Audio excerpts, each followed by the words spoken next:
you to kindly use your chat box so that I'm able to understand that to what extent you all are familiar with the concepts.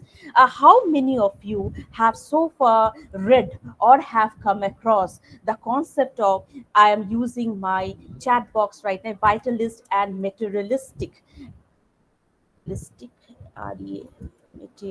materialistic notion of life that did emerge right at the time when Keats was working. I'll be requesting all of you to use your chat box. If you haven't come across, you can just say no. If you have come across, please do let me know, because based on your the familiarization with the topic, I will be able to delve deep into it. So, okay, Dr. Pratima, fine. Uh, any more comments, please? Because I need to know how many of you are aware. Are you aware of these concepts? Fine, then. I assume that this could be explained a little more. So let's come back to the presentation. So, as I say to you, that before we delve deep into the life of the poet John Keats, whose birthday is today, we would like to understand what is medical humanities. So, just to give you the first explanation of medical humanities, I strongly believe that it is a highly complex knowledge system subjected to constant definition and redefinition. Medical humanities is conceived as a plural and multidisciplinary epistemic sphere that constantly engages with discourses pertaining to medicine, disease, health, and well-being. So, to begin, many a times I have discussed with scholars, faculty members who say that what is medical humanities? It is a critical discipline. Is it a discipline in itself? No, medical humanities is an approach to understand a particular phenomenon. And more specifically, when we are talking about this phenomenon, we want to understand the life itself, the human life, and how this life is being shared with other animate and inanimate entities in relationship to medicine.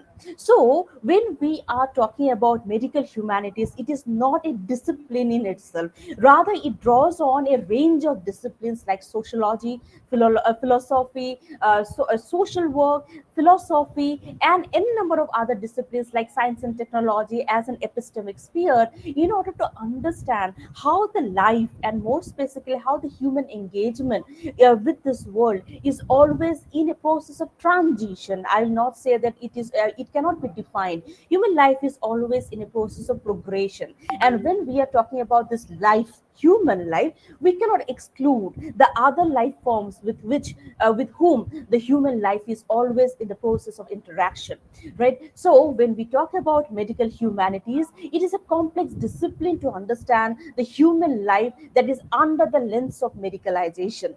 And in today's world, when we have progressed from medicalization to biomedicalization, we are talking about the technocratic understanding of the human life and nature.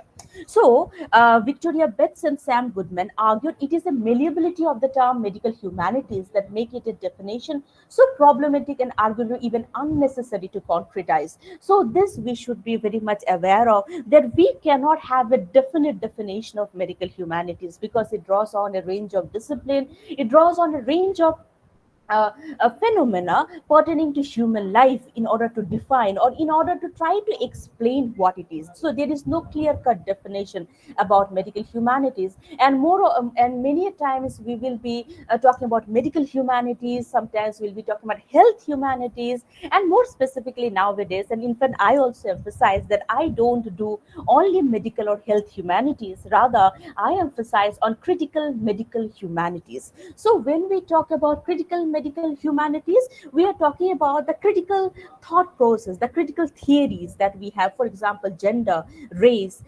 post-humanism, then effect theory, and a range of other theories that we could draw on in order to understand how the life is evolving in this biosphere. And more specifically, when we are talking about this evolution, we are trying to understand this evolution, this transition, this process through its interaction with the biotechnological world, right? So when we are talking about the biotechnological world, we are talking about the different technologies that are being used to understand the biology, and not only to understand and define the biology, but also to configure and reconfigure the biology. So when we talk about the three principles that underlie the medical or the health humanities, first of all, we say that it is a broad and inclusive manner. So, why I said broad and inclusive? Because on the one hand, we cannot be prejudiced, we cannot be culturally influenced when we are talking about a particular phenomenon under the scope of medical humanities. We need to be, to an extent which is quite not possible, but try to be unprejudiced, try to be unbiased when we are reading it. But at the same time, we need to be inclusive because we cannot understand a phenomenon, or we cannot understand a particular aspect without taking into consideration the social, cultural, political, and economic aspects that influence that particular study. So that's the reason when we are talking about health humanities, medical humanities, critical medical humanities, we are talking about a very broad but at the same time a very inclusive domain, and we need to historicize it. That is very, very important. All of us, I believe, we are familiar with the concept of new historicism. So when we are talking about this particular approach, what we are emphasizing on is that we cannot understand any knowledge system without placing it into the structure in which it is embedded. So when we are talking about a structure, for example, today we are talking about John Keats.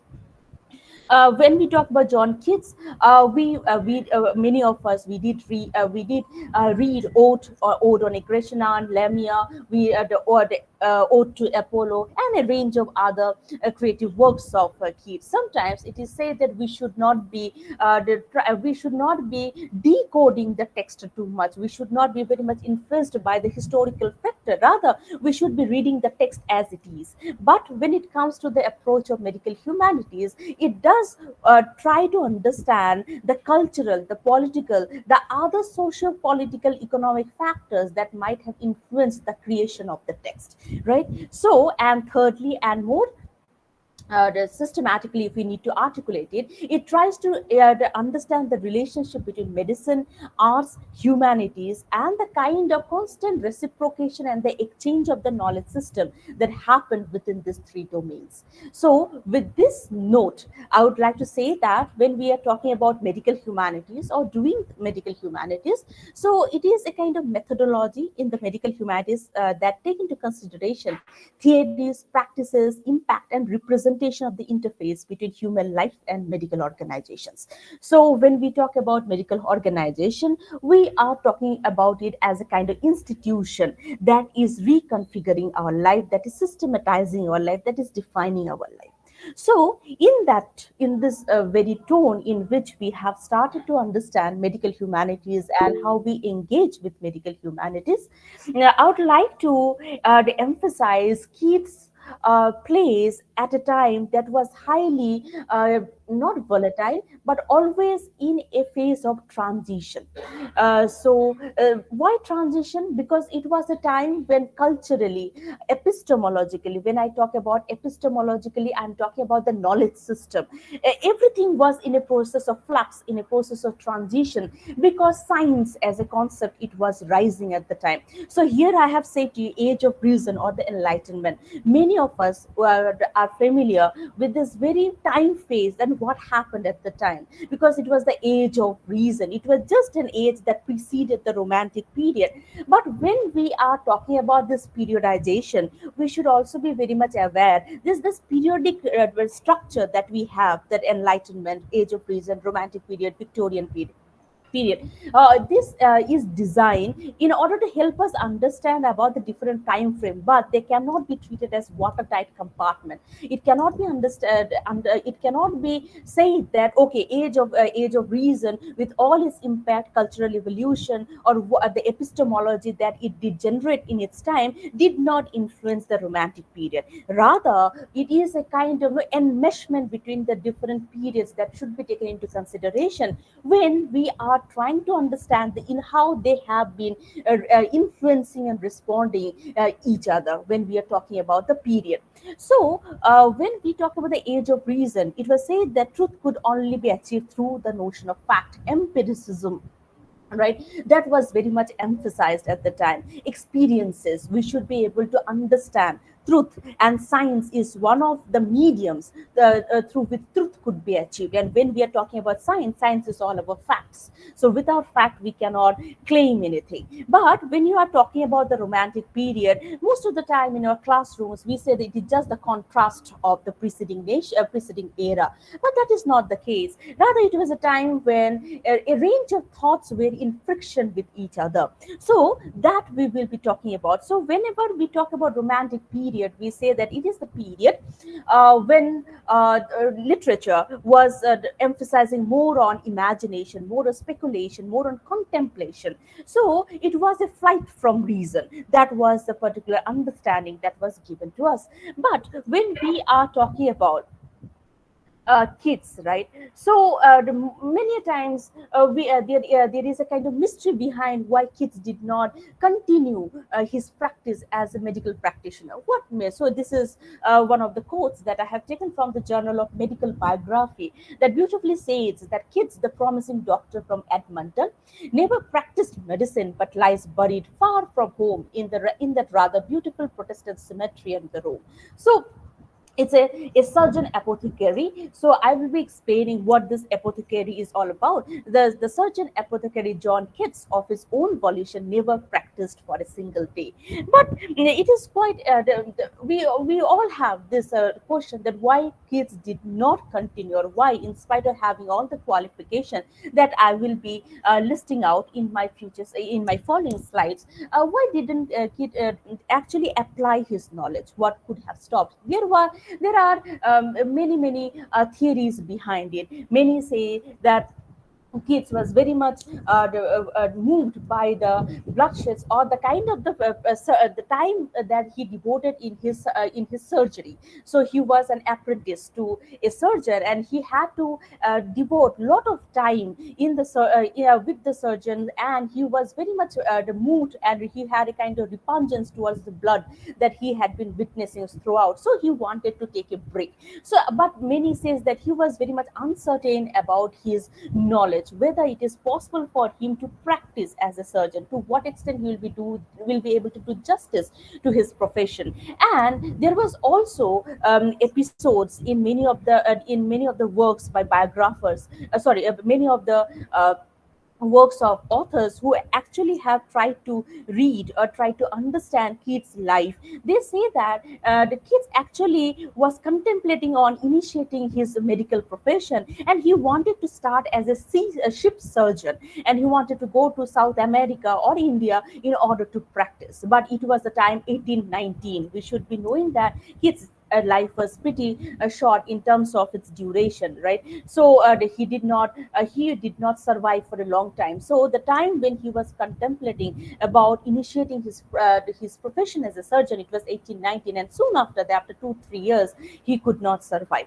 So with that very note, this is a very quick overview of the poet's life. So many, we have an assumption that probably he belonged to a very poor family. But in contrast to that, biographer like Celine Taylor, he says that argues that in contrast to the common assumption, John Keats belonged to a financially well-to-do family. So, and more specifically, when it comes to his family, his mother's family, the Jennings, were really financially strong, and his mother actually the first phase of her life when she married Thomas Keats, the father of John Keats, the couple really had a good life. So yes, so Francis Jennings, at the age of the 19, got married to 20 years old Thomas Keats, and the couple gave birth to three sons and a daughter. So many of us know about them: John, Tom, George, and Fanny. So the whole family was happy, one enjoying close relationship. And when it comes to the foundation period of Keats' life, which is very important for all of us to know, is that it was the time when actually Keats was considered to be bookworm. And from when we read Keats' creative works, we need to get ourselves familiarized with the Greco-Roman classical mythology. We cannot read Keats if we are not very much familiar with the mythology, the tale of the Greco-Roman time. So from where it emerged in his school time, and he actually was a person who used to devote a lot of time reading about the romantic literature and the myths and the tales of the Greek and the Roman period. And this actually very much influenced him. And more specifically, there was a beautiful symmetry in his training, in his formative period of his life. So when he was as a school student, when he was in the boarding of Enfield Academy, at the time he was nurturing himself with the understanding of myths and fables. And later on, yeah, when he was in when he was at as a when he was working under Thomas Hammer, if I'm not very wrong, that surgeon apothecary under whom he actually have devoted 5 years to know about the medicine. At the time, he was actually formally trained in botany, and he had to devote a lot of time in the field works, in the field visit, and he was deeply in touch with the famous botanist William Salisbury. So this very training period, right, he completed a course in botany, attended field exercise as part of his training in Guy's Hospital, and more specifically in the schooling time, when he was actually working in the schools, sorry, not working, when he was studying in the school. At the time, his love for romantic literature, and he's very much keen to know more about the Greco-Roman classical myths, they really contributed in his understanding of the literary world and the world of the science together, right? So with that, he was formed, but there was a disjunction in his happy family life. As I said to you, that his childhood days were very beautiful, to be more precise, but it did not last long. With the death of his father and immediately the death of his grandmother, and a kind of, it is always said, it's a kind of abrupt decision taken by his mother, that his mother got married to William Rowling. Then the life changed for the family. And when grandfather died, he died with a very badly drafted will that actually led to their financial crunch. And this is one juncture of his life when he was really, really struggling. And as the elder brother of the family, he also had to take the responsibility of the family. And with his mother, deteriorating the health was also one of the issues that greatly to an extent to an extent moved the kids in his early phase of the life. So as I say to you, his mother, and many of us might be knowing that kids did when it comes to John Keats, he did witness death multiple times, first in the form of his mother, who it was said died of tuberculosis, and secondly, he witnessed the death of his very dear brother Tom, who also died. And it was said that although the diagnosis of the disease is not very much confirmed, but he too died because of tuberculosis. So when he was treating his mother, the surgeon, who was Thomas Hammond, was the one who was visiting them frequently. And this is the man, the surgeon apothecary, who actually inspired kids to come to the world of medicine. And when it comes to kids, he was deeply influenced, and to an extent, he thought that medicine could be one of the domains through which he could actually heal the ailment of the people, because pain is something is very much deeply connected to kids' life. He witnessed pain, he witnessed death multiple times, and therefore he was a person, he thought that it could be medicine could be one of the ways to release the humanity from the pain, from the death that is so harsh. So this is one of the statements, but not the statement, that it is just an interpretation of what actually drove Key to the world of the medicine. So when it comes to his medical training, 5 years of apprenticeship under the surgeon apothecary Thomas Hammond. So I should also be emphasizing here that Kits was actually functioning at a time of transition. Why I do say so? Because it was the time in between the birth of the clinic and the discovery of the cell. So we don't we are the Kit was actually in between. And when we talk about the birth of the clinic, we are not talking about the birth of the clinic as defined by Michel Foucault, because Michel Foucault has a completely different understanding of the birth of the clinic, where he was emphasizing on on the birth of the clinic at the time of in France. That was the notion he had. But there are historians, and more specifically, I'll be citing a few of them here. They say that London actually was an emerging medical domain where clinic as a concept, medical institutions, and the teaching of the doctors were very much happening at the time when Kit was very much active. So, when you talk about the second phase that influenced, attended Borough Medical School of the United Hospitals of Guy's and St. Thomas's in London. So, this also impacted him. And then 8 months of clinical attendance in the wards of the two hospitals. And when I'm talking about the two hospitals, the United Hospitals of Guy's and the St. Thomas's in London. Appointment as a surgeon dresser, and when we talk about attended course on anatomy and the operation of surgery taught by Ashley Cooper, he was a surgeon at the time, learned morbid anatomy and dissection with Joseph Henry Green. So from this particular list, you can see that he was a man who was well versed in the world of medicine. And most of the time when you Google search, Keats is said that the poet physician, but more specifically, Keats is not only a poet physician, rather he was a surgeon apothecary. There is a difference between that, because at the time when Keats was getting his medical training, at the time there were three divisions in the medical profession itself. The first division was that of a physician, the second division was that of a surgeon, and the third division was that of a surgeon apothecary. A surgeon apothecary is the one who had the license to practice medicine.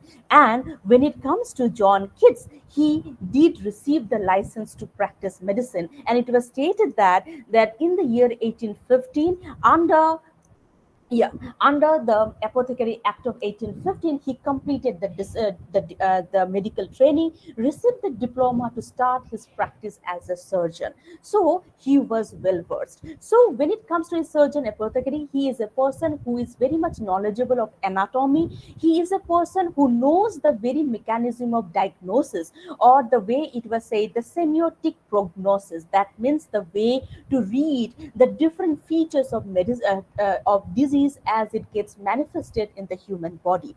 And he is the person who has the license to treat, and people can visit this person in order to get themselves treated if they have the money in order to get the support of the medical profession. So now, when it comes to, yes, as I said to you, that he had also an inspiration to be a sick surgeon, to travel to South America and India to heal the diseased bodies. So, when we talk about his understanding, as I said to you, that it was a phase of transition. It was a phase of transition because when it comes to the medical world, science as a discipline, I should be telling you that 1801 was the time when biology as a discipline was incepted. And more specifically, when you talk about the influence of biology, it is a science of life. So when we talk about science of life, it tries to unveil the mystery behind what is life in itself, and how a body decays, how a body bonds, what are the organizations that actually fills the engine of a body. So most of the time it was considered that the human body is kind of machine, but many says that no, it is more than a machine because it is conscious, it has soul. So there were a numerous strange of thoughts that did emerge at the time. And when it comes to Keats' work did capture these debates, these confusions, these mysteries about unveiling what it means to be alive, what is life in itself. And here, when we are talking about kids, I would like to say that more than kids never had a notion of life, or the way he tries to capture the debate on life, that actually was very much covered, because he always did it through his poetry, through his creative works. So this very notion of life and its debate on what is life is all about is very much explicitly captured in Mary Shelley's Frankenstein, that actually talks about this very debate, that is life just an assemblage of matter, or its life is just that you have organized the matter and then it starts emanating, or is life something that is externally infused into the body, thereby you cross the phase from being inanimate to animate. So in the very beginning of my session, I did ask you that how many of you are aware of this debate of the vitalists and the materialistic notion of the life. This is very, very important because without knowing this debate, without knowing the understanding of what is life, how the human body was perceived, what are the different discourses that emerge and interpreted this very mysterious notion of the life, we cannot unfold the creative works of the creators of that time. And here we are more specifically focusing on John Keats. So now I will be coming to this poem, Ode to Apollo, and interconnectivity between arts and medicine. And I'll just take you to this particular slide, and then we will go back to the previous slide where I have that particular stanza. So, when it comes to the Ode to Apollo, the time when John Keats wrote the poem itself was very, very significant, because when it comes to John Keats, he wrote the poem when he was in the process of completing his apprenticeship under Thomas Hammond, the surgeon. And when it comes to his 1815, when he was writing, he was also looking forward to his formal medical training at Guy's Hospital. And when it comes to the when it comes to many historians, for example, she is Almedia, in her book on Keats and romantic medicine, she says that the very reference of Apollo has multiple connotations for Keats. It's not just he is praising or he is showing his reverence for the Greco-Roman god, rather there are many underlying connotations for his very creation of the poem that actually showcases his notion of the very medical profession in itself. So now, when we are talking about the medical profession, I'll just read the 3 points that I have. The Ode to Apollo was produced in February 1815, a phase when Keats was an apprentice at Hammond's surgery and was looking forward to his formal medical training in Guy's Hospital. Secondly, the creation of the creative piece showcasing its reference to Apollo has multiple connotation, and more specifically, it showcases the interconnectivity between art, medicine, and pestilence. So, when we talk about the Greco-Roman figure, the god, the Apollo, he is not only a god of arts. He is a god who resembles arts, medicine, pestilence. And when you talk about pestilence, it is the spread of the disease. And he is also, so when it comes, he is not a one figure. It's not that he is a unified figure who has just one task to do. Rather, he is a figure who has multiple tasks, who is actually evoked for multiple purposes. He is a man of fine arts. He is a medical practitioner. He also is a god who actually brings sorrows and sadness and disease, and he is also a person who purges the body out of the disease. So it is believed, and it is very much argued by the Keats scholars, that when it comes to the Ode to Apollo, it is not just a very simple evocation, or it's not a simple reverence for the Greek god. Rather, it has the very underlying principle of what medicine should be. And it is also the time where Keats actually emphasizes on medical ethics, the humanitarianism. So when it comes to Keats' practice, it is very much identified by the Keats scholars that when he talks about medical profession, he always wanted to talk about medical profession and it's very strong the association with humanities and arts, that it is not a profession that could be deciphered, that could be understood by the factual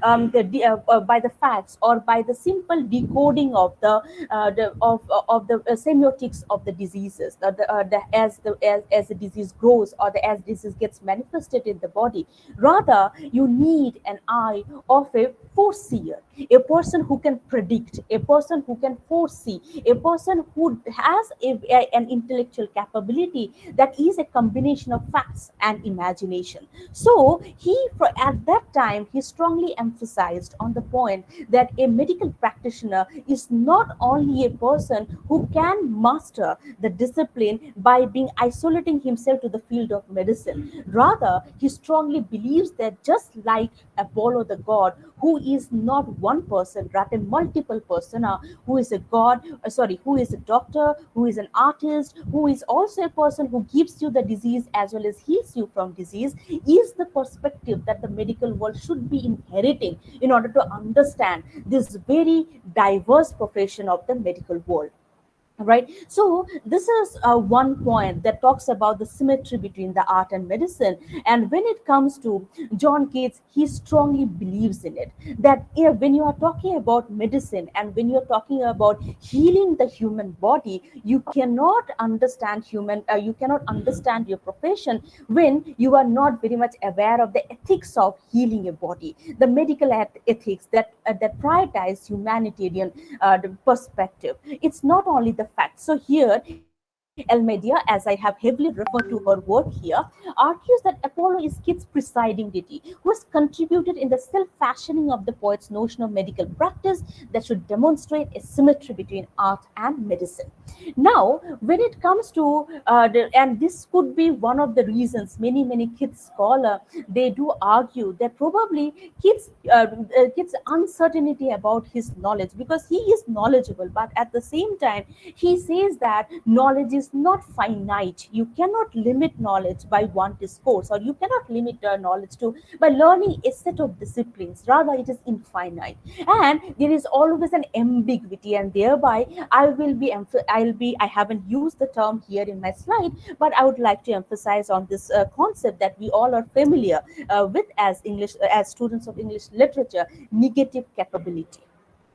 Keats emphasized on this very notion of uncertainty. It is against the very notion of rationality, empiricism, that says that truth could be achieved only through facts. Truth could be achieved only by offering a very rational, logical explanation to the facts that we are that encompasses us.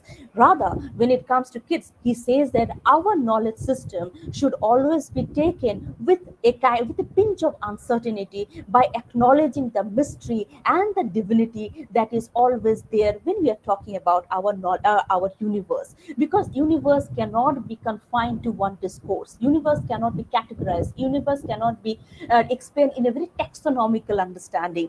Why I am explaining it? Because, as I have said to you a minute back, that it was also the time when biology as a discipline was emerging. 1801 is very important, because the discipline was incepted, and this discipline was actually gearing towards understanding the mystery of life. And there, when we are talking about a very microscopic perspective of life, what is microscopic? Finite. We are trying to slice a living organism, and thereby we would like to understand the mystery behind the living organism by just studying the organization, the structure of the body that is put under the microscope. But when it comes to Keats, he says that this microscopic view will be limiting our knowledge system, and our knowledge horizon could be enlarged only when we do acknowledge that our knowledge could also be finite, because the infinity of the universe could not be confined in the microscopic view, right? So with this very perspective, when it comes to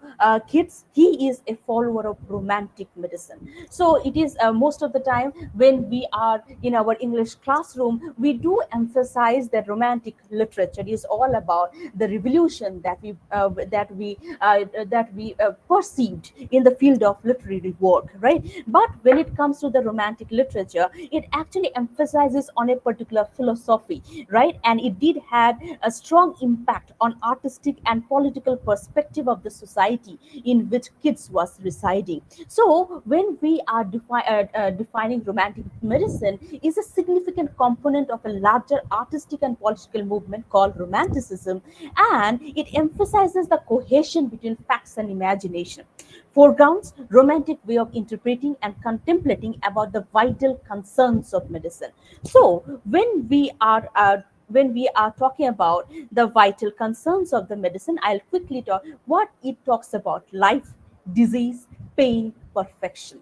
So these were the key concerns of romantic medicine, and we all are very much aware that when you read Keats, right, when you read John Keats, you cannot just read Keats without having due awareness of the kind of pain that he actually captures in his words. He many a times when he is talking about, if you read the poem, the La Belle I'm sorry, I forgot the name, the La Belle Demiscence Mercy, the poem which we all might have in our school, college curriculum as well. There he talks about the pain and pleasure of love. There also he talks about the mystery. There also he talks about a kind of elusiveness that is there that cannot be deciphered. And when he's talking about love, it is also very much entangled with the notion of disease. When he's talking about the pain and love are always hand in hand with each other. And more specifically, when he's talking about life in itself. So when you read Keats, for example, Ode on a Grecian Urn, most of the time this particular poem is very much celebrated because of the immortality of the art.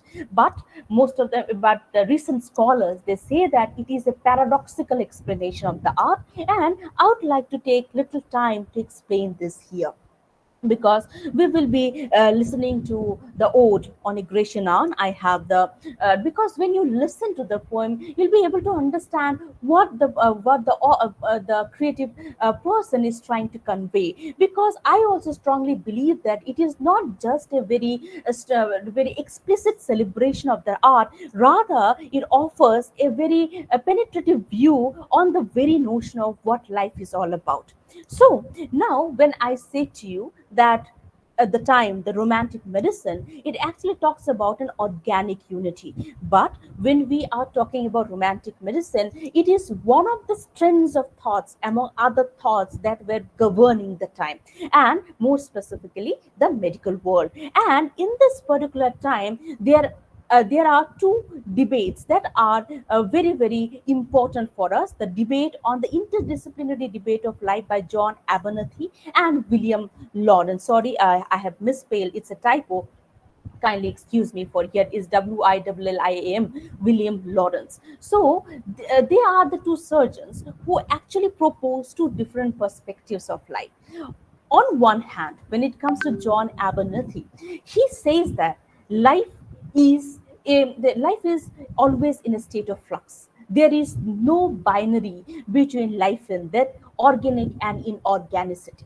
Rather, life is only a state of temporary prevention of putrefaction and dissolution. So, when a body is alive, it is alive because it is in a position to stop the opposing forces that is always trying to decompose the body. So, life is always a very transitory phase. It is not permanent. So, and more specifically, when it comes to Abernethy, he also says that life does not emerge just because of the from the material world. Rather, it is an external force that is infused to the body, and thereby the body transforms itself from being inanimate to animate.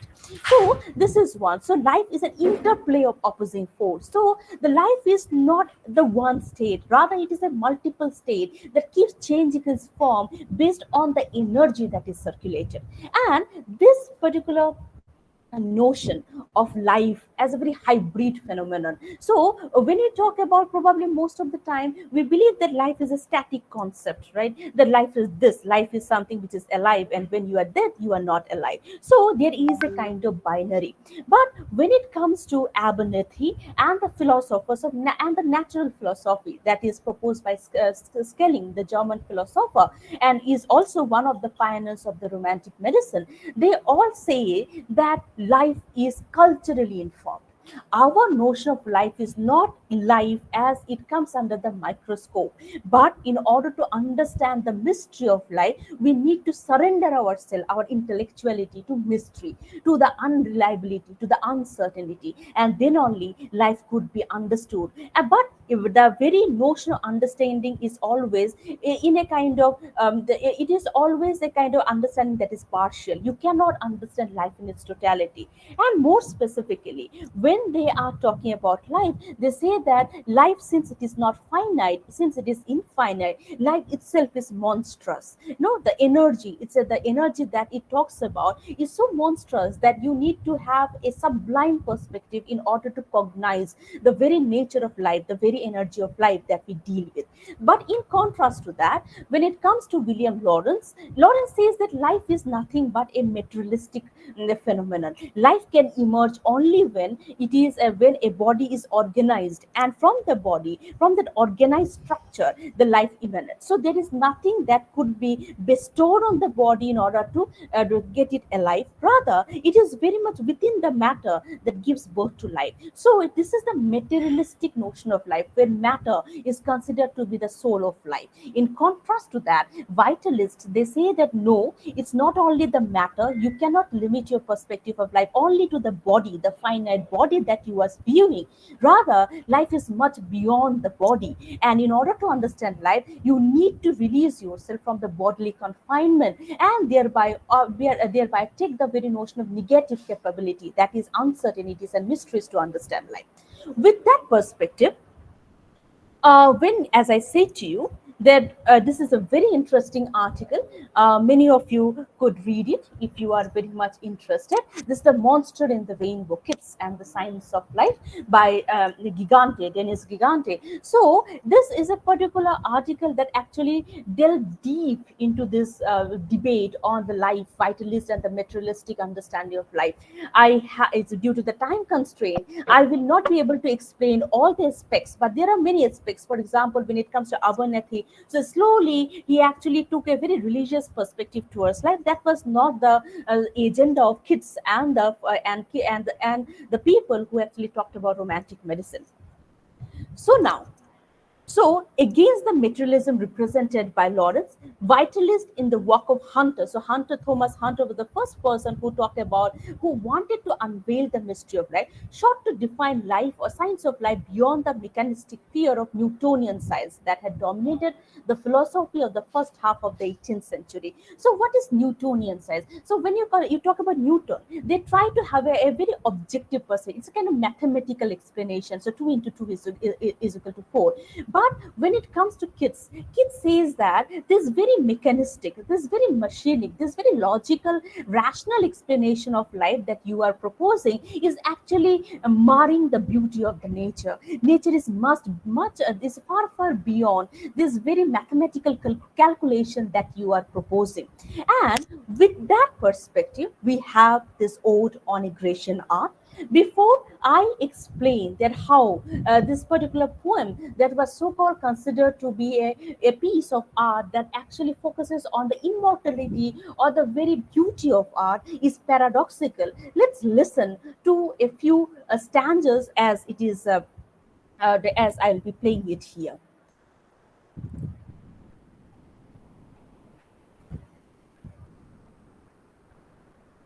Just Ode yeah. on John Keats.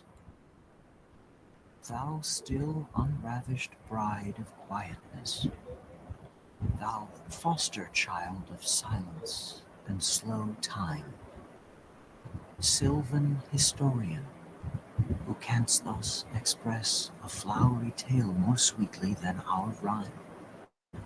What leaf-fringed legend haunts about thy shape, of deities or mortals, or of both, in Tempe or the dales of Arcady? What men or gods are these? What maidens loathe?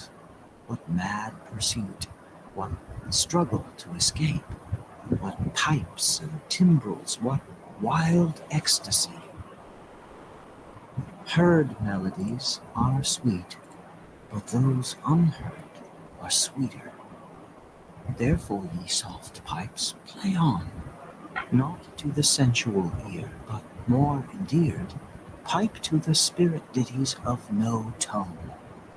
Fair youth beneath the trees, thou canst not leave thy song, nor ever can those trees be bare. Bold lover, never, never canst thou kiss, though winning near the goal yet. Do not grieve, she cannot fade, though thou hast not thy bliss. Forever wilt thou love, and she be fair. Ah, happy, happy boughs, that cannot shed your leaves, nor ever bid the spring adieu. And happy melodist, unwearied, forever piping songs forever new.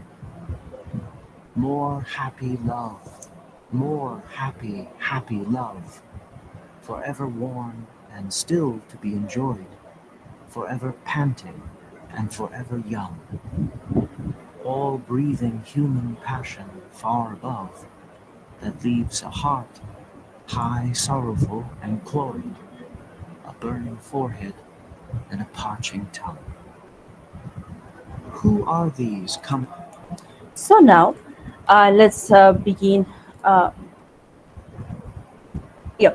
So when we talk about Ode on a Grecian, as I said to you, that it is a poem that is interpreted by the recent Kit scholar as a poem that actually talks about the very paradoxical notion of life.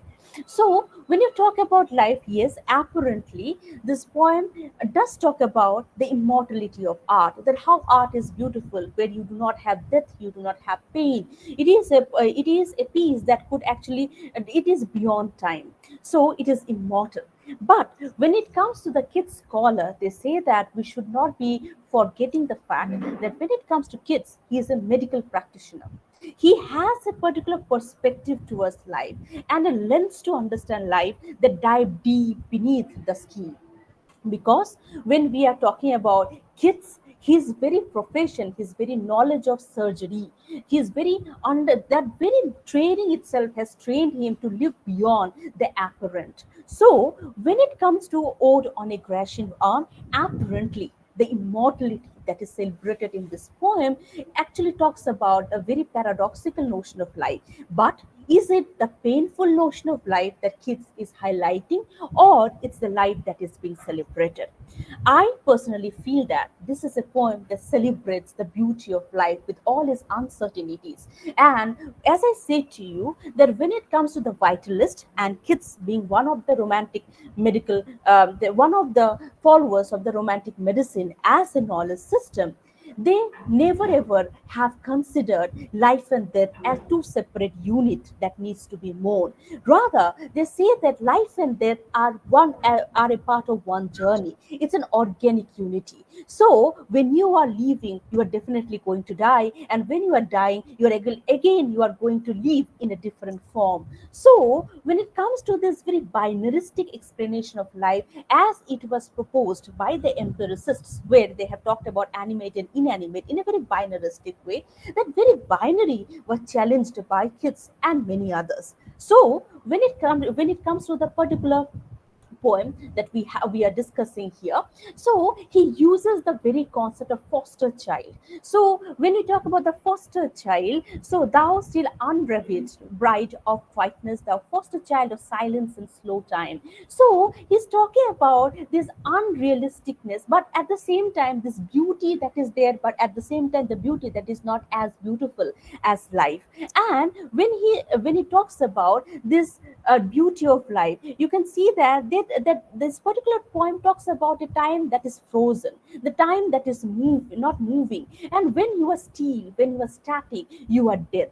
So this death actually talks about a paradoxical notion of life that should be celebrated. So he says that both lover never ever can't thou kiss, thou winning near the goal, yet do not grieve. She cannot fade though thou hast not thy bliss, forever will thou love and she be fair. So this immortality is put in contrast with the mortality, but the beauty of mortality by telling that all breathing human passion far above, that leaves a high heart high sorrow and cloud, a burning forehead and a parching tongue. So you may think that yes, many of us have interpreted it as a kind of mourning the demise, mourning the very the mortality of the dead body. But when we connect it with the kind of theory and the philosophy of the life that was celebrated by the naturalist philosopher Schelling and others, and Keats being one of the members of that particular thought process who did witness the debate between William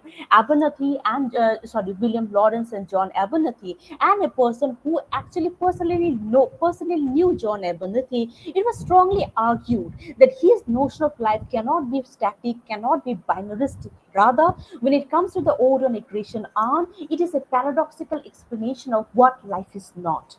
Life is beautiful, but at the same time, life is very, very monstrous. So, when it comes to one particular concept that was very much proposed, and I'll be explaining it in my remaining slide, that life is conceived to be an energy that is externally infused to the matter to transform it from animate to inanimate, as I have already said. But at the same time, Oron aggression on showcases the hollowness that implies both the potential and the perfection of creation.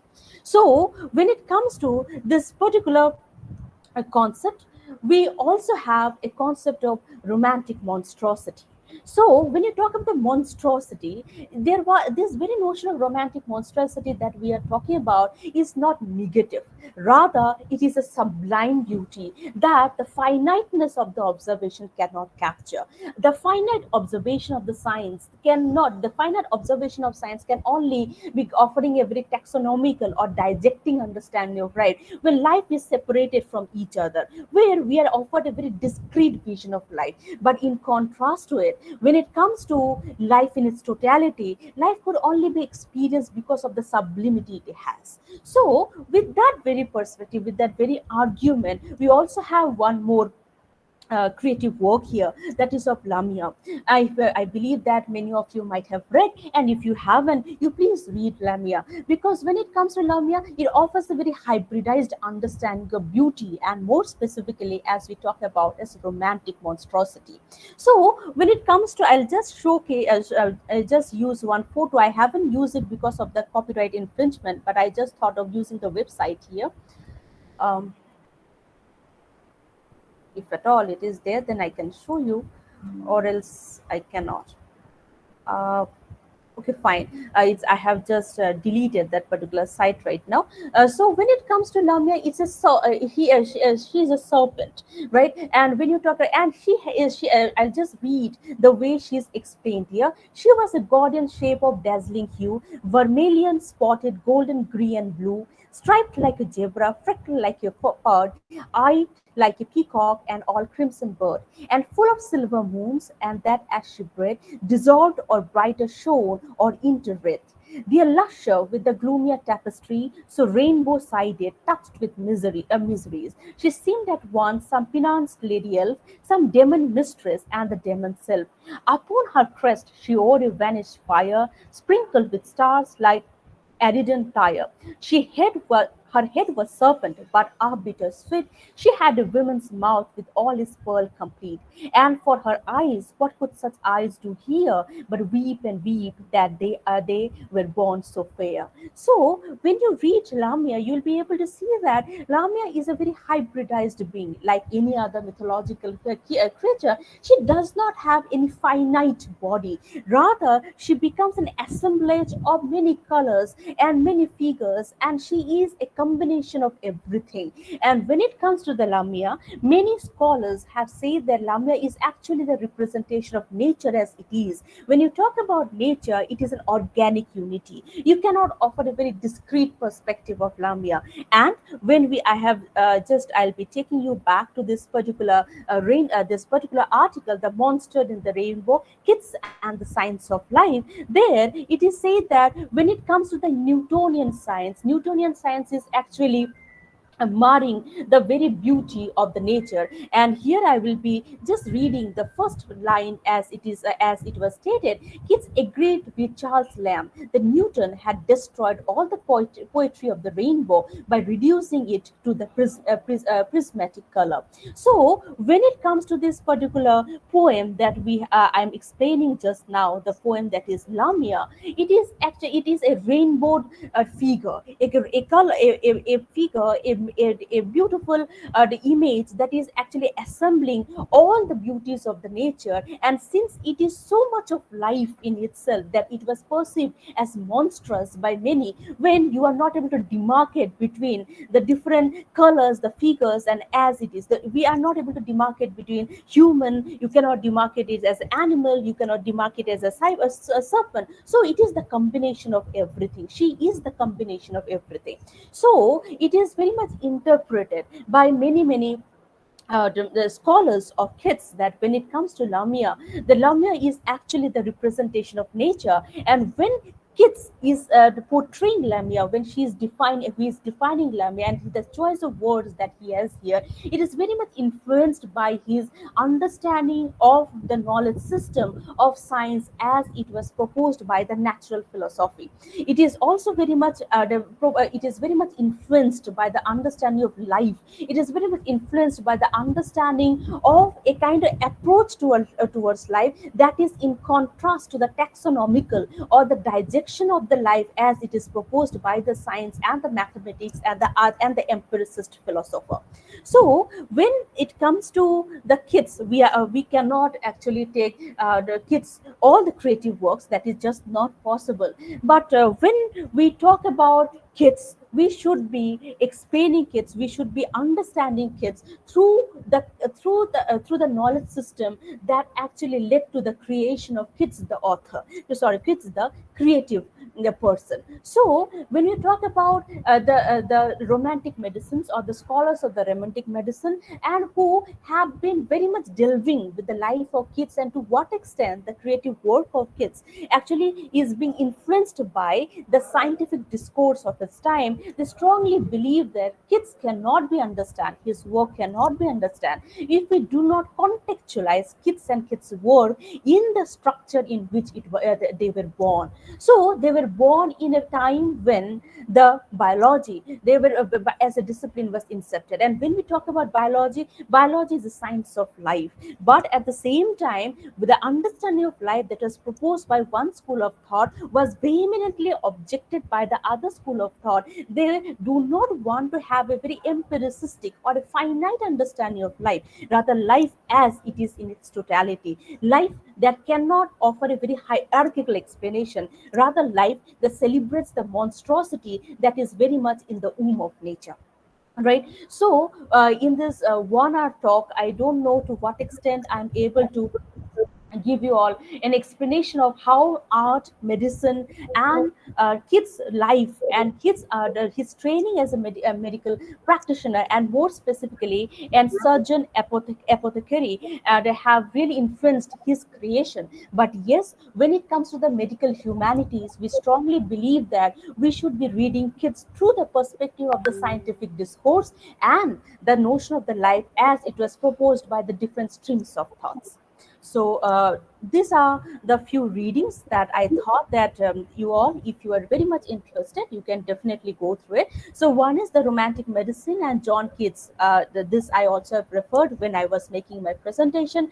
The another one is romantic autopsy, the literary form and medical reading by Arden Hegel, and romanticism, medicine, and the poet's body by James Robert Allard. So these are the few, not the reading, but a few that I have enlisted and I have referred to when I did explain how the notion of life was very much what to say, influenced Keats' selection of the words and the portrayal of the mythological characters that he took in order to let the society know what is happening in the medical world. So he was very much in connection, or he might be considered to be an interface between the medical discourse and the society that was evolving at the time when romantic medicine also had its limelight. With that, I conclude my presentation. So, if you we can now have discussion on the explanations that we have made.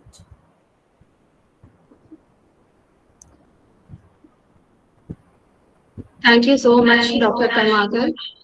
First of all, good afternoon, everyone. And it is truly said by John Keats that a thing of beauty is joy forever. And I am feeling overwhelmed to have all the beautiful participants who are passionate towards literature on this platform. Now, I am sure that the lecture of Dr. Kamakar on John Keats' Poetics through a medical humanities perspective provides us a lot of information. It was such an insightful session by her. I am sure that our participants must have gained new domain of knowledge and perspective, and it would help them as well in the future research activities. Now it's time for question and answer session. And first of all, I will introduce myself to you. I am Zainab, Assistant Professor, Department of English, Khaja Bandanawaz University, Kalaburagi, and the moderator of this session, that is the webinar. So I would like to ask the participant to post the questions in the chat box of the Google Meet. I would request you all to keep the questions short and to the point.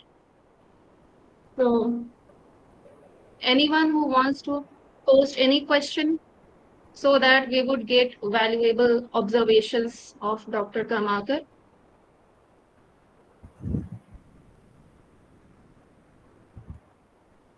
Anyone who wants to ask question, please drop your question in the chat box of the Google Meet.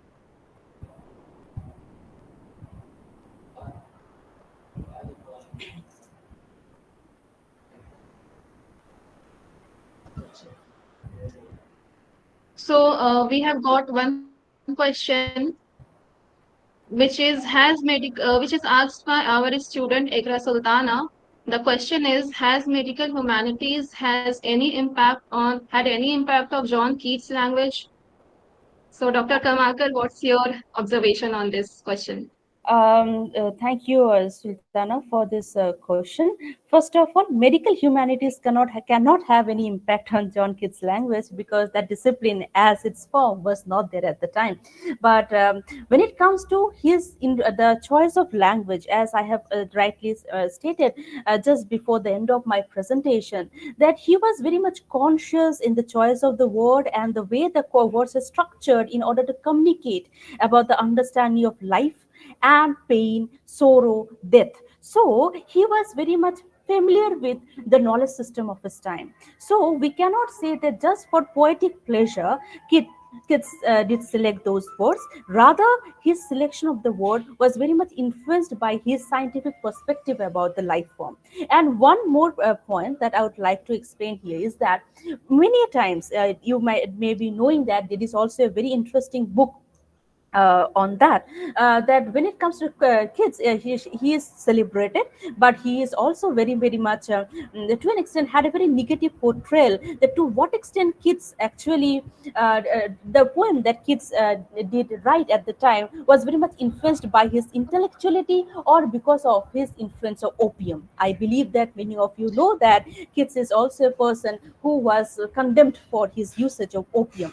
So it was said that did he really create the poem, but or it was in a stage of trance that those poems were created. But I totally negate it because I strongly believe that his usage of words are very conscious. He wanted to communicate a particular notion of life that he was supporting in the cultural context when the debate of life was very significant. So I believe that science did influence his making of his poetry. um, Okay. Another question is by Dr. Karthik M. The question is, any modern authors can we connect with medical humanities? So authors what's your take? when you are talking about authors, yes, um, you can read Michael Mack. You can read when we talk about, for example, medical humanities and more specifically critical medical humanities. You can Donna MacDonald. You can read a lot of professors who are working in the area of medical humanities from Durham University. So if you go to the Durham University Medical Humanities page, and be able to find a lot of people, a lot of professors who are actually producing works on medical humanities and its interface with literature. Another question is by Dr. Yogesh Kashikar. Do medical humanities and critical theory of disability go hands in hands in Keats' poetry? Do Afternoon, medical. Dr. Manali ma'am, Dr. Kashikar here. Yes, sir. Please tell me. Uh, Actually, I really congratulate you from the bottom of my heart on your wonderful session, wonderful and informative sessions regarding the humanities, medical humanities, healthcare, and John Keats, the history of John Keats. Yeah. Thank you, sir. It's really nice to hear you and to talk with you. Uh, I have just an inquiry about the new theory that is coming in the present scenario, that is about the theory of disability, the critical theory of disability.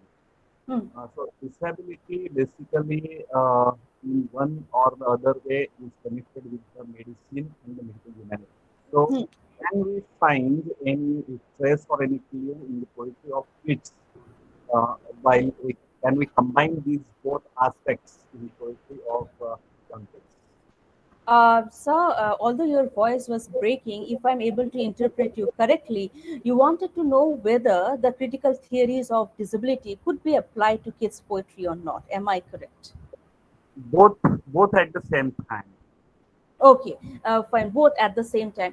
First of all, when it comes to the interpretation, drawing on the critical disability theories in order to interpret the creative works of kids, I suppose we need to be very, very conscious because kids was actually writing on a particular time, right? So his understanding of disability, for example, I'll explain you it in a very more explicit way. For example, when you talk about Shelley's Frankenstein, right? So I also have a paper on it that I have where I have titled it as a premonition of the bioengineered way. So I have actually used the bioengineering theories or the theory of body as it is emerging in the 21st century in order to understand to what extent Shelley was actually in the same line of thought. So yes, it is possible to draw on 21st century theories in order to interpret a text only if the text supports.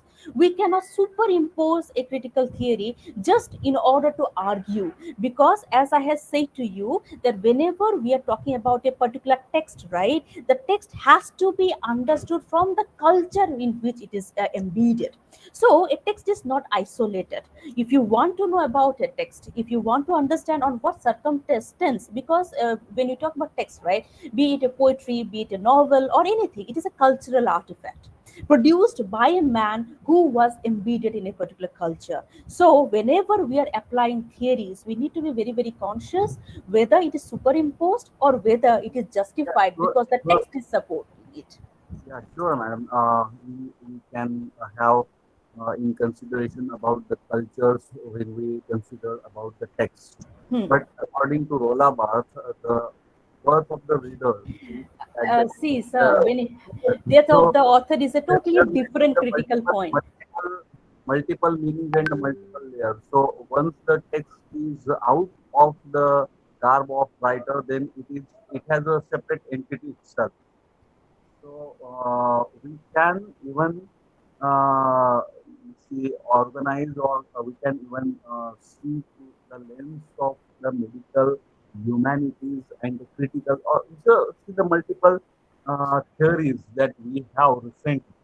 So can we apply the both at the same time? Because I have you can see my videos on the disability theory and medical humanities on YouTube also.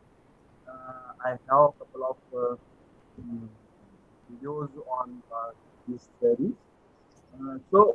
I Sorry to interrupt, Dr. Yogesh Kashikar.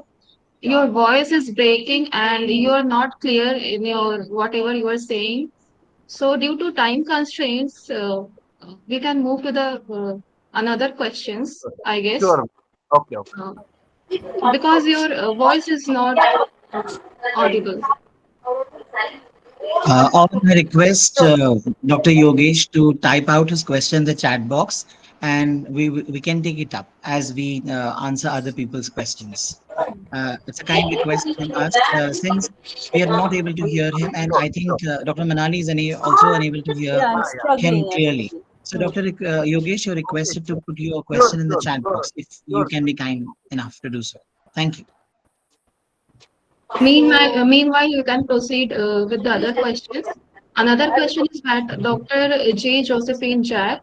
The question is, how might the idea of negative capability be relevant or applied to the field of medical humanities? Hmm. I believe that thank you for the question. I already have touched upon this issue when I was making my presentation. That when you're talking about negative capability, right, it is actually acknowledging the mystery or the infinity of the knowledge system, and thereby having a kind of humility to understand that you may not be knowing everything. There is something that is uncertain in the very certainty that we are proposing. So when it comes to your field of medical humanities or health humanities or critical medical humanities, when we are talking about the experientiality, we also want to an extent, accept the certainties with the notion of uncertainty. All right. Yeah, explain accept the notion of certainty with the understanding that there are other knowledge system that we might not be aware of. So when you are talking about negative capability, right, the very concept is actually negating the finite, sorry, the finite understanding of the knowledge. As I said to you, the Newtonian perspective. So when you talk about the Newtonian, it is a very metaphorical perspective where you are talking about a very microscopic understanding of a particular issue.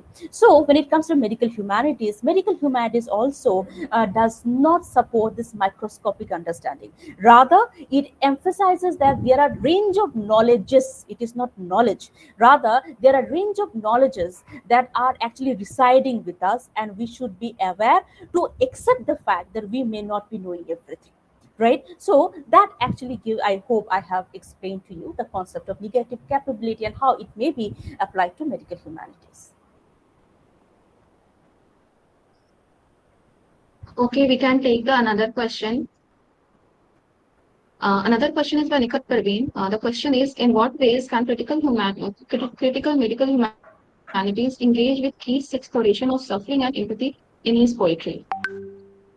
In what ways critical medical engage with its exploration of suffering and empathy in poetry? Of course, when you talk about the critical medical humanities, it does take the lens of different critical theories. For example, the notion of suffering, the notion of pain, and how it is defined in itself, and how in that particular culture pain, suffering was conceptualized. So when you are talking about the critical medical humanities, it, as I said to you, the text has to support it. For example, when it comes to Keats, when he's talking about the ode on a Grecian, there also beautifully he talks about the very the pain, the not the pain as well as the passion, the combination of pain and passion that is there in the human life. He says that yes, of course, that when you are talking about art, right, art is immortal. It does not have death, so might be it is beautiful.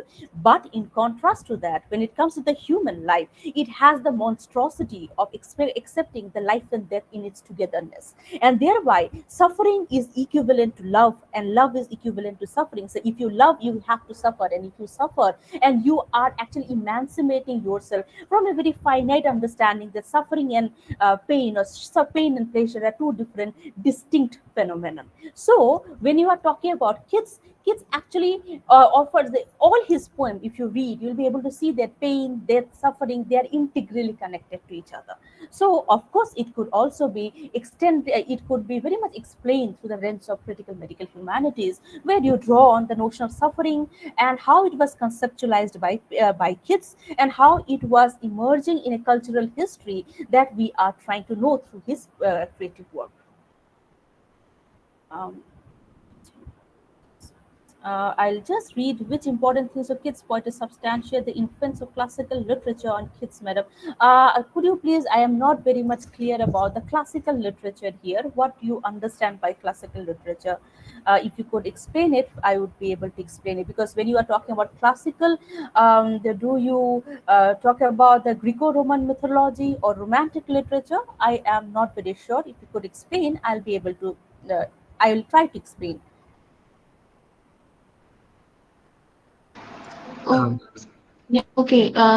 Next question is by Ekra Sultana. How does the Keats' use of medical knowledge in his poetry illuminate the interplay between science and art? This I have been highlighting so far, that his very usage of the image of Apollo, right, the Greco-Roman mythological figure, itself talks about this interplay between the arts and science. And he, through the image of Apollo, he also tries to emphasize on the significance of humanities in the field of medicine. That you cannot do medicine without knowing about the human pain. You need to have a humanitarian heart when you are approaching the medical world. So Greco-Roman, yes, of course. The most important thing is that you just cannot read Keats if you are not very much familiar with the Greco-Roman literature. He has been heavily drawing on Apollo. If you go to Lamia, it is also a mythological figure. It also has a tale behind it. It talks about the unfulfilled love of Lamia, and how he actually transformed or metamorphosized himself from a serpent to a beautiful lady in order to get the love, and how it actually ended in a very tragic note. So I strongly believe that you cannot understand Keats if you are not familiar with the Greco-Roman literature. It's very, very much needed. Means you should be always keeping the Greco-Roman literature in reference when you are trying to understand Keats. What can contemporary healthcare practitioners learn from his poetic description? Of course, humility. That is what he talks about, right?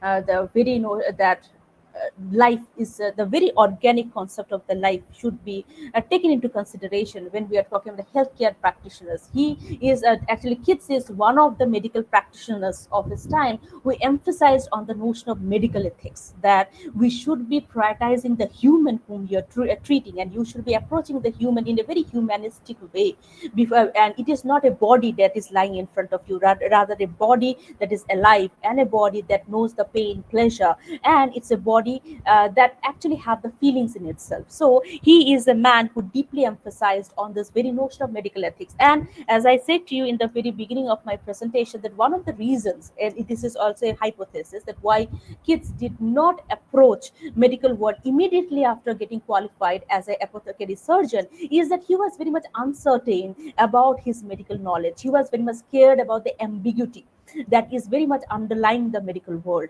So he wants to be ethical in his practice, and that's the reason he says that he cannot approach a world that is so ambiguous. It was very, very ambiguous for him, and he was delaying his very entrance to the world.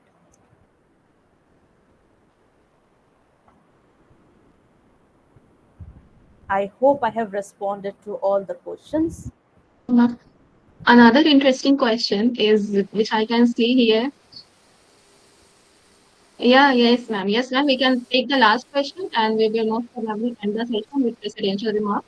But we can take the last question, which is very interesting for us and hopefully for you too, which is by Kamil Patel. The question is, what can contemporary healthcare practitioner learn from his poetic descriptions? I have already responded to it, I suppose. In fair, Kamar Patel has also responded to my response. Okay, okay. I have, yes. Okay, ma'am. So, thank you. So, very insightful answers given by Dr. Kamakar. And now I would like to welcome the president of the webinar as well as the Dean Faculty of Languages, Arts, Humanities, Sciences, and Social Sciences, Professor Nishat Arikusani, to give her presidential remark and enlighten the session.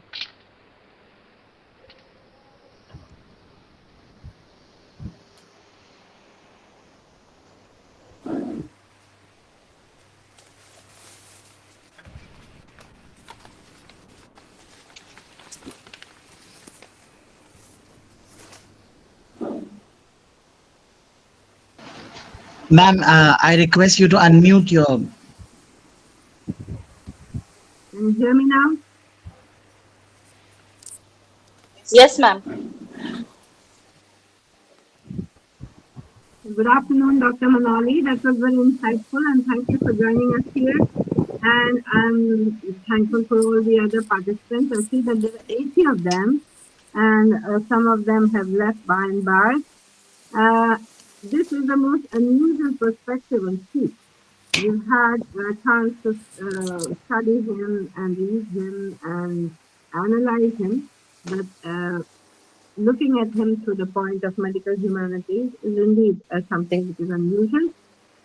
I would just sum up the whole thing by saying that John Keats is not only a class among the youngest of the Romantic poets, but there is a long line of poets which follows Keats. And one of the One of the most impressive and salient features of Keats' poetry is the absence of the self.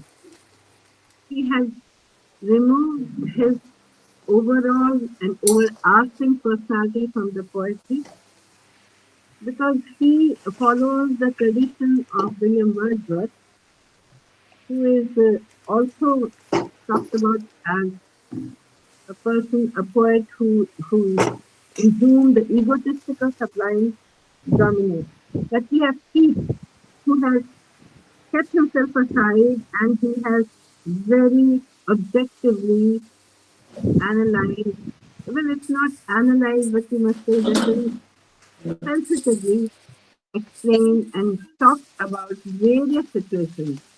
And his picturization is so beautiful, so evocative. Apart from that, of course, you have talked about Lamia and the transformation of the serpent, the monster, into a beautiful woman for the love of Lycidas. And the attraction of Lycidas is for this beautiful woman. And he is willing to forgive or forget everything for that. Had it not been for his friend who calls out the name of Lamia in the wedding feast, and he screams, and Lycidas faints dead. So this is about deception, and underlying all of Keats' poetry is an ode, is a theme which is so deep and so beautiful and something it's transient if you just superficially notice.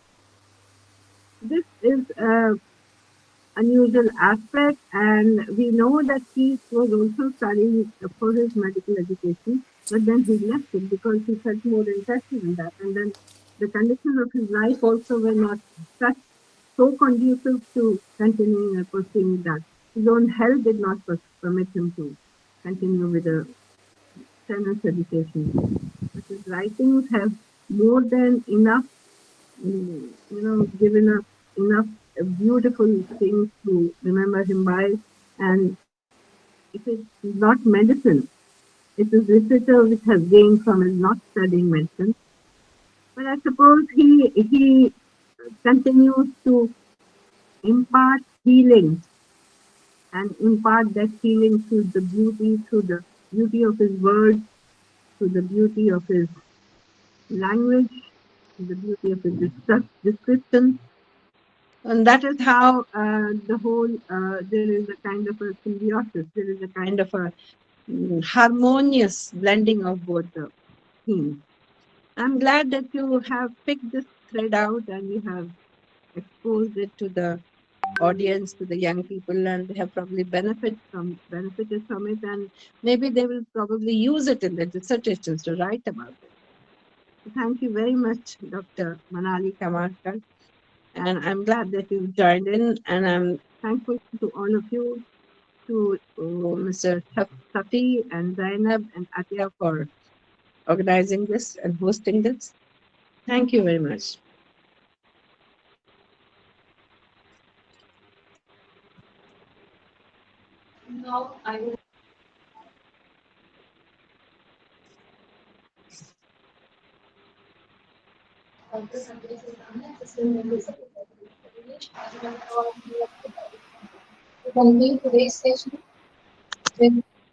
Um, Thank you, ma'am, for your words. Now, I would like to request Dr. Atiya Sultan, Assistant Professor, Department of English, to deliver a vote of thanks and wrap up the session. Thank you. Do you not see how necessary a world of pains and troubles is to school and intelligence and make it a soul? John Keats in the court clearly saw connection between poetry and medicine. Hello and good afternoon to one and all present here in the interdisciplinary national webinar titled John Keats Poetics Through a Medical Humanities Perspective in commemoration of Keats' birthday by the Department of English at Khaja Bandanawaz University. I'm Dr. Atiya Sultana, Assistant Professor from the Department of English. It gives me an immense pleasure to deliver the vote of thanks. First of all, I would like to thank the Dean, Faculty of Languages, and Chairperson of the Department of English for her kind permission to organize this webinar. We are very thankful to you, ma'am, for your support, continuously supporting us. For your presence has added immense value to this webinar. I feel Thank you. pleasure to thank I feel pleasure to thank our today's speaker, Dr. Manali Karmakar, Assistant Professor, School of Social Sciences and Languages, Vellore Institute of Technology, Vellore, Tamil Nadu, for her insightful lecture. It was really very informative and interesting, ma'am. Thank you so much. I would like to express my sincere thanks to my colleagues, Mohammad Shujauddin Safi and Ms. Zainab, for their hard work and dedication in putting together this remarkable webinar. It wouldn't have been possible without their efforts.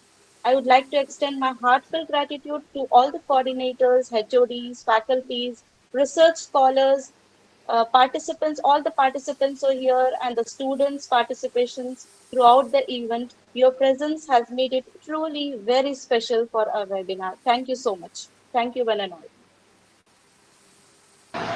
Thank you, Dr. Manali, and thanks to all the participants for joining us for this webinar. We would like to end the session now. Thank you so much. Thank you, everyone. Bye.